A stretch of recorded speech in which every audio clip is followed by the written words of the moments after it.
Hi, sister. We are so happy that you are here with us on our Linking Arms podcast. This is Nadine Dyer, and I am joined by Michelle Landrum. If you caught our last episode, it was all about healing and wholeness and healing at the root. Michelle is a certified natural health professional. And this topic today is all about practical applications. I want to talk about gut health. I want to talk about hormones. I want to talk about mindful eating, and I want to talk about stress reduction. Like those are kind of mine. So maybe we dive in, Michelle. Let's start with the gut health and let's see where this journey takes and this conversation takes us with some practical applications. Sounds good. Thank you. I'm super excited. Let's do it. Where do we start with gut health? Okay, so let's just pretend you're coaching me of like, how do I know if I have a gut problem? What do I do? How do I start? Where do I go with this? I think in today's day and age, just focusing on our health in general is super important because most of us have some sort of issue with our gut, whether it's developed and it's chronic or if it's just like not ideal. There's something going on in an underlying way, but especially if you have an autoimmune disease or some sort of major health issue, helping work on your gut is going to help your health overall in general. So, what I'm hearing you say is it doesn't matter how healthy you are, focusing on healing your gut is the right thing to focus on if you're focused on health. Yes. Okay, Yes. A lot of great. health challenges start in the gut, and digestion and healthy gut is one of the easiest, best ways to get to the root of any health problem. Great. And, for me, like the things that I want to kind of focus on is I know there's some gut stuff, probably, of course, but like I have these dry spots that resurrect themselves sometimes that drive me absolutely bananas. I have some like little I don't know. Maybe we don't even dive into my issues. I have stuff going on. So I'm wondering, like, this is all probably connected, right? It usually is. Yes. So now what? Where do I start? Okay, so I would start with looking at your diet and what you're eating. So from the very beginning, I would focus on whole foods. Tell me And more. Whole foods, meaning um, what's a so yes and what's a no? Give me like general. so if it is on the outside perimeter of the grocery store, it's usually a lot better for you than if it's on the inside perimeter of the grocery store. Okay. Or not inside perimeter, but the inside of the Yep, grocery store. I knew what you meant. So like not hanging out in my pantry, but hanging out in my fridge. Right. So you want to focus on meats, fruits, vegetables, more vegetables than fruit.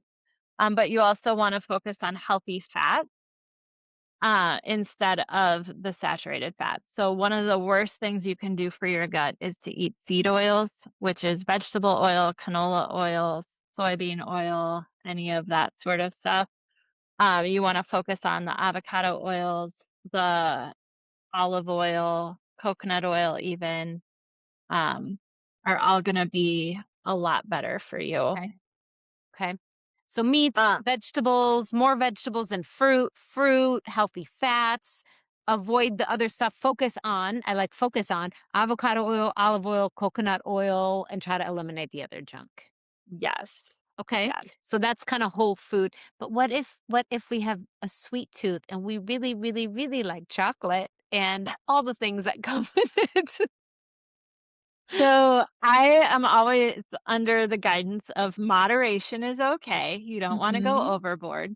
If Mhm. you are going to do chocolate, it's better to do a darker chocolate than a milk chocolate. And one of the things that I try to keep an eye out for is a lot of chocolates have soy added to them. And soy can be a hormone disruptor or an inflammatory food, which that means that it causes irritation in your gut. So I like to check ingredient labels and try to avoid soy as much as possible. Okay. Can we talk about mindful eating really fast? Because I've heard about this whole concept, but mindful eating for me would be literally sitting in the pantry eating Oreos, because that sounds amazing. Tell me what that would look like. Okay, so mindful eating is more about being relaxed while you're eating than just eating food. Okay, I So got it. I had heard Dr. Caroline Leaf Mm. talk at a health symposium a couple years ago, and one of the things that she said that was most impactful to me was when you eat when you're stressed, your body doesn't digest the food. And it's actually, if you're stressed, it's better for you to walk away from the table, take a couple deep breaths and calm your body, and then come back and eat than for you to eat while you're stressed.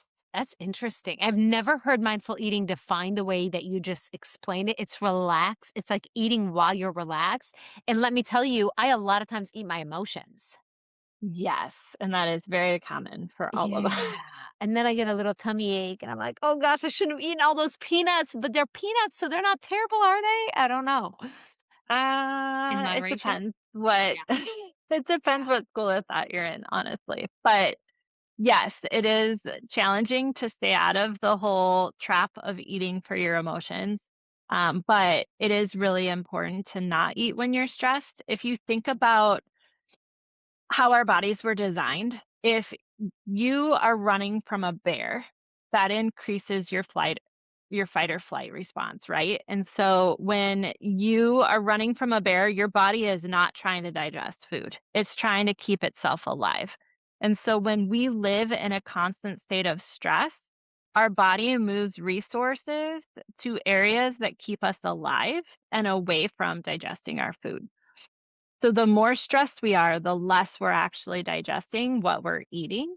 And so no matter what kind of effort we put into eating all the right foods and doing all the right things for our physical health, if we're still living in a state of chronic stress, it's pointless because our body's not doing anything with it anyway. Okay.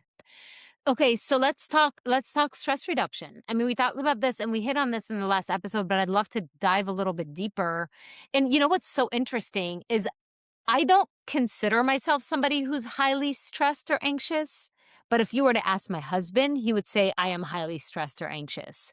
And so I think sometimes we get so used to living a certain way that we don't even realize it's stress because it's just normal life.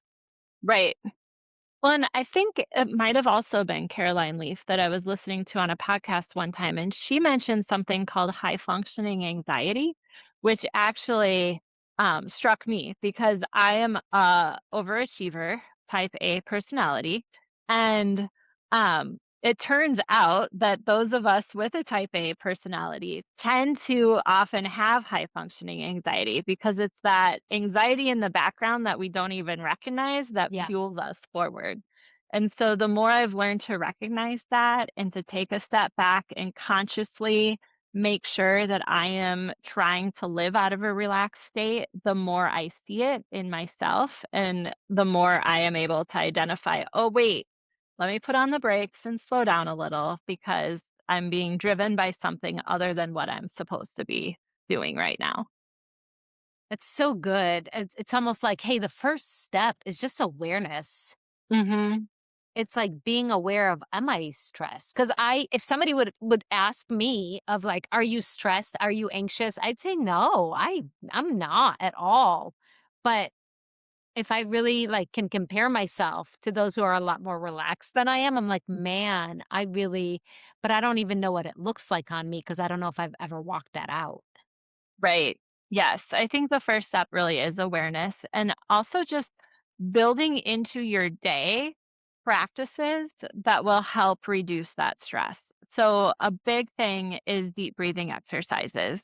I mean, it's a simple thing that people can do, but it's taking a deep breath and really working on filling up your lungs. So many of us are used to breathing really shallow into our lungs because we're stressed and we don't have time to take those deep breaths. But when we can take a deep breath and let it fill our lungs, hold it for a couple seconds and release it, it makes a really big difference.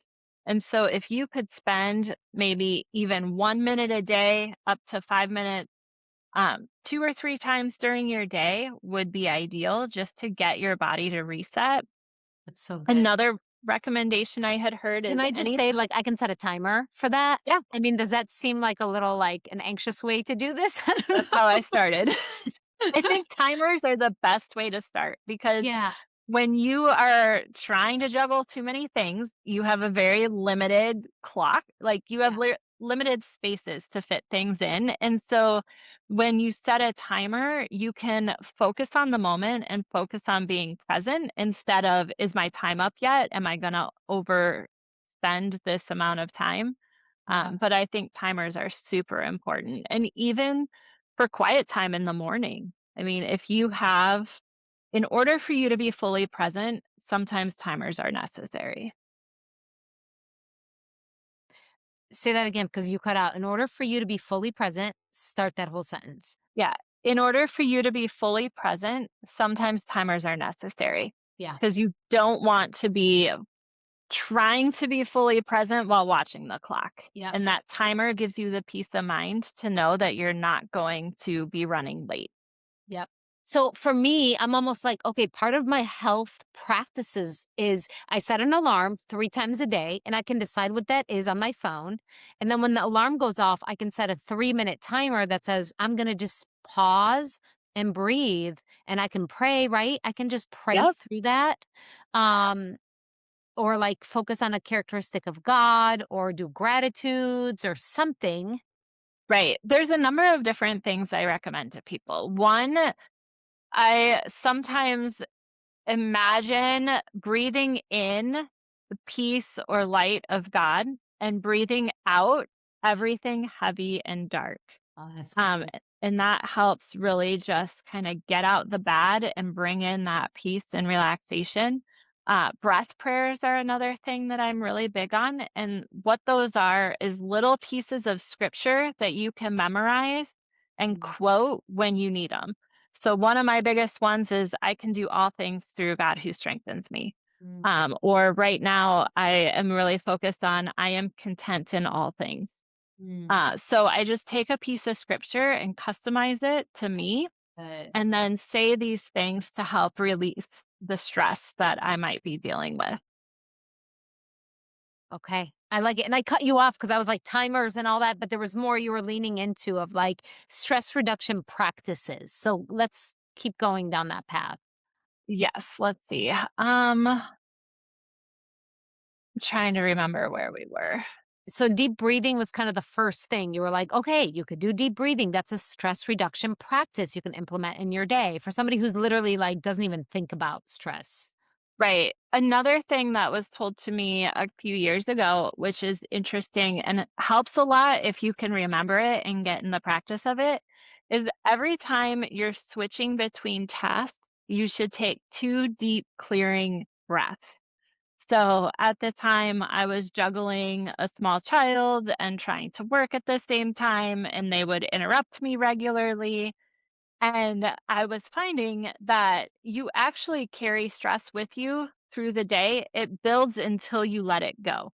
So if you can get in the practice of taking 2 deep cleansing breaths in between everything you do, it helps you let go of whatever stress just built up and lets you focus on the next moment.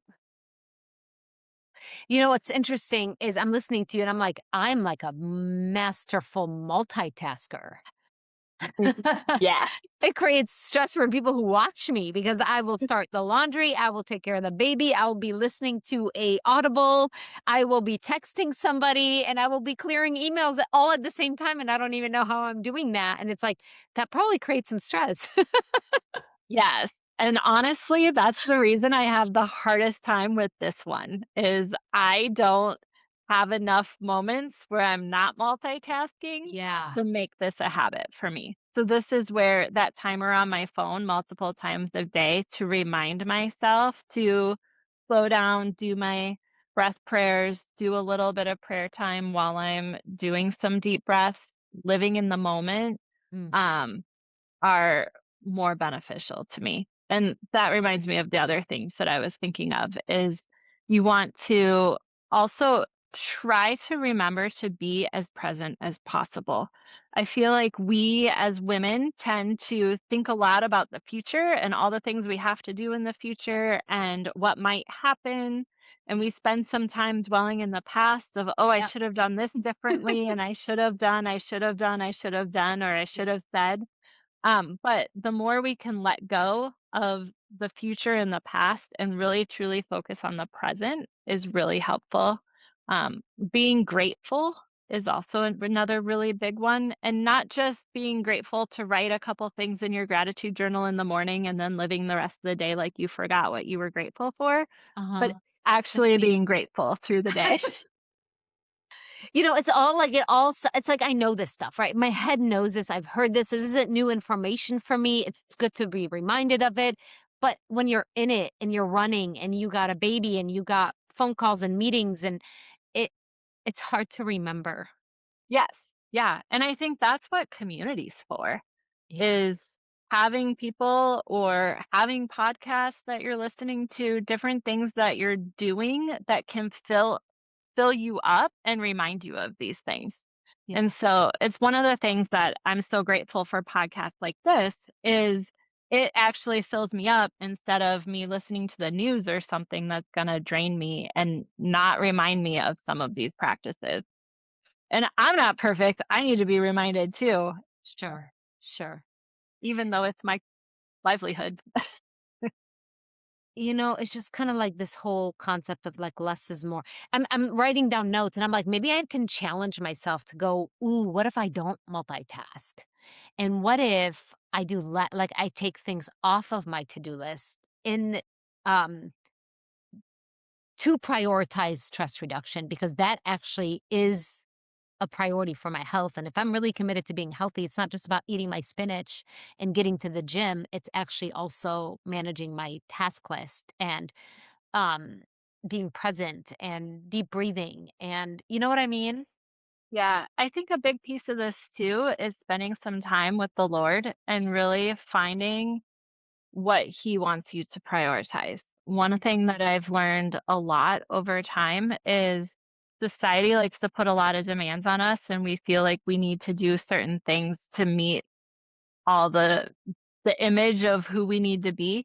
But if we take some time and we really just spend it with our creator, finding out what he wants us to do and how he wants us to move and allowing him to be more of our life and how we interact with the world, it takes a lot of stress off of us and he tends to be able to multiply the time. So True. I know. I was just telling a friend this yesterday. We met a neighbor recently, and my daughter told my neighbor that I quit work when I had my third child. And in reality, I lost my nanny when I had my third child, but I was working multiple jobs, working full time, and did not have childcare for 4 years, and Oh, she didn't even realize it, even though that was the most strenuous time of my life, and I feel like God just redeemed that time for her because I was doing what I needed to do in that season, but I was making my kids a priority, and because they were a priority to me, they still felt it. wow. And so it's just important to be led in the way that you need to be led because you can still do a lot as long as you're not doing it all from your own strength. That's so good. Yep. Yep. And we're being led by God's wisdom and not our own idea. You said the world puts stresses on you or the culture or whatever. I was like, I put stress on me. Mhm. Like a lot of that is actually my own doing. Um, so that's a really great reminder of what do you That is want a me to good point. prioritize, God? What do you want me? And it's amazing on the mornings where I really have that quiet time to really sit at his feet and really dump it all out. Those days are not as stressful. So that is Right. a stress reduction practice, I guess, for me is to sit and have my quiet time, not just be, "Oh, read my scripture today," but, actually time of, refreshment and listening and, Right. um, can we before we wrap up this episode, I want to get to this topic at least a little bit. Can we talk hormones? Yes. Can we just talk just can we just can we just talk hormones? Hormones is such a big topic. I don't I know if we're know. gonna be able to cram a lot of it into this episode, but I will say that a lot of hormones are created in your liver, and liver health is super important to hormone health. The other really big piece to hormone health is those stress levels. And Okay. so cortisol is a hormone that gets created when we're stressed. Cortisol damages our gut health. And so once the cortisol starts spiking in our bodies regularly, it throws off the balance of hormones. So having that stress under control helps with our hormone health, but also having our liver healthy and being able to have enough proteins and healthy fats helps our liver do its job of creating the or creating the hormones. You make me just wanna eat an avocado. I Every love time you say avocados. healthy I fats, I'm like, "I recommend need them. an avocado." I have one It's on my kitchen counter right now that is calling my name. Um, nice. so They are that's good for you. they are yes, every time you've said healthy fats, so I just thought that was funny. Okay, so I mean, it feels like it's all kind of the same thing, and it all is interconnected, and it takes I think the biggest thing for me is it takes intentionality. Yes, yes, it does. And it all works together. So if you really truly want to heal at the root, it's I not do. just focusing on food. It's not just focusing on stress. You really got to get to all of it at the same time. Yeah. And, sometimes it feels like such a big burden of like, but it's just one step at a time, right? Like, Right. Small changes lead up to big results over time. So yeah, just do what you can little by little, and it adds up over time. yeah. And I think mine, just kind of like my kind of takeaways. So I'm calling this out to anybody who's listening, so you all can hold me accountable, is I really want to practice mindful eating. Where I don't eat my emotions. And when I am emotional, I actually step away. It's like I've learned how to do that in conflict, right? So, like, when I'm heightened emotionally in a conflict, I do nothing until the emotion passes. And then I will handle that conflict because then I can think clearly. Mhm. And I almost need to have the same rule for myself with food. It's like when I am heightened emotionally, I'm not allowed in the pantry until until my emotions subside a little bit, and then I can think clearly, and it's not because that's not actually helping anything. Right. And sometimes I have recommended to some clients who have struggled with eating, where they really want to stress eat and eat a whole lot of food, is having a snack as your go to snack that's nutritious that you can go to and it will fill you up so that you don't binge on the junk food. So Right. one of my favorite things is a smoothie in the afternoon, like Okay. 2:30, 3 o'clock. If you can swing a protein shake of some kind that's healthy for you, it gives you that long-lasting energy, the quick boost of the carbs from the fruit, but creates that lasting fullness so that you're not just binge eating at 4:30 when it all catches up to you. That's good. I like that. The other thing that I think I want to practice from my takeaways with you is just the stress reduction. Like, that's not a delicacy, it's a priority. Um, and I need to be aware. I need to pay attention to my stress health essentially. And I need a gauge and I need to almost identify when am I not stressed? What does that look like on me? Um, Right. I think I need to go there. So those are kind of probably my big two. I like the breathing too. The breath prayers. I'm gonna definitely set my timer and my alarm. So those are my big three. Um, Mindful eating. I already forgot my second one. What was my second one?